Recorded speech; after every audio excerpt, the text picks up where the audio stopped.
मैं चाहूंगा एक बार जोरदार जयकारा हो जाए। बोलिए शंकर भगवान की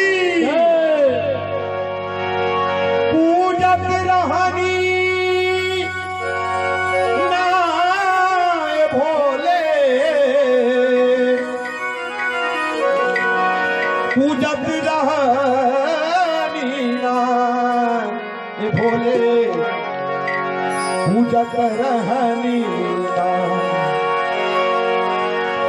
ओ हमारा दर्शन बिना तरसल भोले, पूजत रहनीना ए हमारा दर्शन बिना तरसल भोले, पूजत रहनीना ए हमारा दर्शन बिना तरसल भोले, पूजत रहनीना।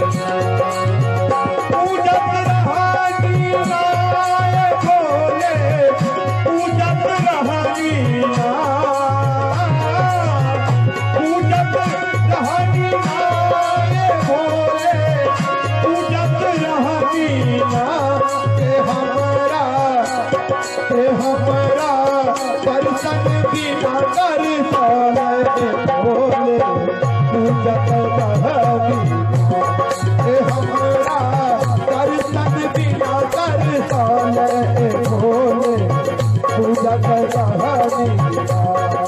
बोलिए शंकर भगवान की।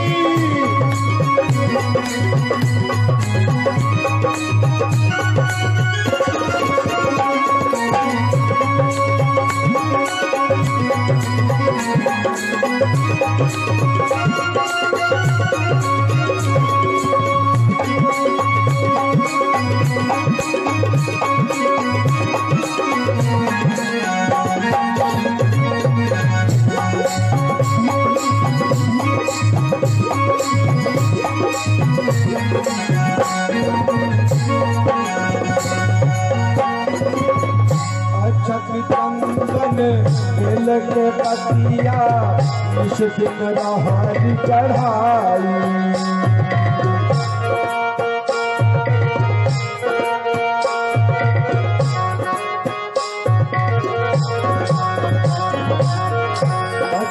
चंदन बेल के पतिया इस दिन रहनी चढ़ाई, अपने भोले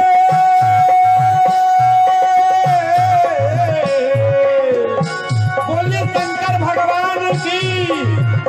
मैं बाबा त्रिपुरारी मोहन पांडे आप सबों के इस ग्राम गोड़ाबारी में राम कथा के लिए आपने बुलाकर जो सम्मान दिया, मैं आपका आभारी हूँ।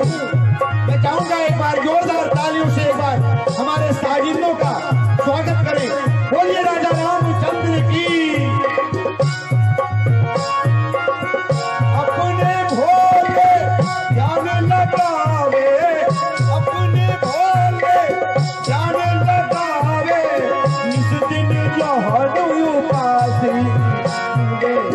पूजत रहनीना ए हमारा दर्शन बिना तरसल भोले, पूजत रहनीना ए हमारा दर्शन बिना तरसल भोले, पूजत रहनीना ए हमारा दर्शन बिना तरसल भोले, पूजत रहनीना के हमारा दर्शन बिना तरसल भोले, पूजत